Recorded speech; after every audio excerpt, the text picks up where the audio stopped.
কি বন্ধুরা, সবার সুগার কন্ট্রোল তো? না প্রবলেম থাকলে কিন্তু একটু দেখে শুনে খাবার খেও। যাই হোক, চলো আজকে শুরু করি। সরস্বতী পুজো চলে এসছে। আজকে সরস্বতী পুজো।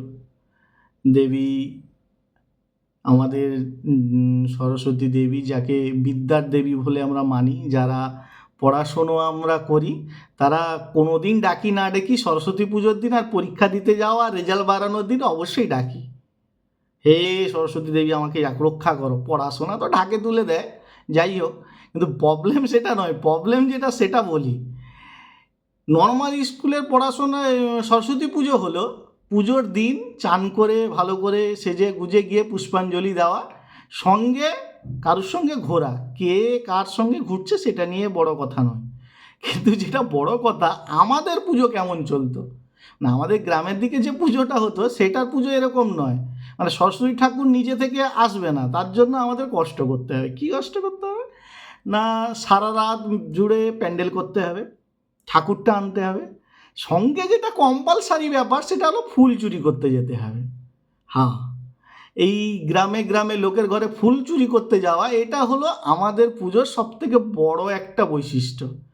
মানে যার ঘরে ফুল চুরি করতে যাব সে প্রথম আগে দুটো বাংলার খিস্তি দেবে, যেটা এখানে আমি বলতে পারছি না, তোমরা বুঝে নাও। যারা গ্রামের বাড়ি তারা জানো।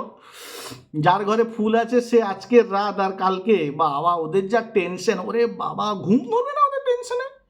কখন কি করে ফুল চুরি হয়ে যাবে, কে এসে ফুল চুরি করে নিয়ে যাবে, এটা হলো সব থেকে বড় টেনশন। এর থেকে যেটা বড়, আরেকটা বড় টেনশন, সেটা হলো পুরোহিত। সবারই বাড়ি, মোড়ে, স্কুলে পুজো, একজন পুরোহিত 10টা পুজো করবে। কারটা আগে করবে, কার পুষ্পাঞ্জলি আগে হবে, এটা হলো সব থেকে বড় আরেকটা বড় কোশ্চেন।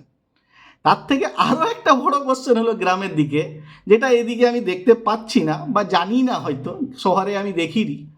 সেটা হলো, গ্রামে পুজো হলে চাঁদা তুলে প্রত্যেকটা ছাত্রের কাছ থেকে দুপুরে একটা নিরামিষ রান্নাবান্না হবে, খাওয়া দাওয়া হবে।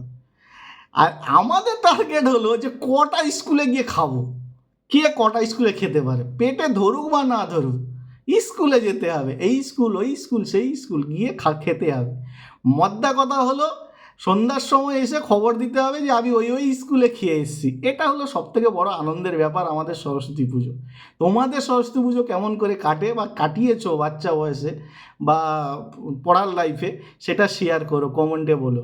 ওকে বাই, আবার পরবর্তী ভিডিও নিয়ে আবার একটা এরকম ভিডিও নিয়ে আসবো। ওকে।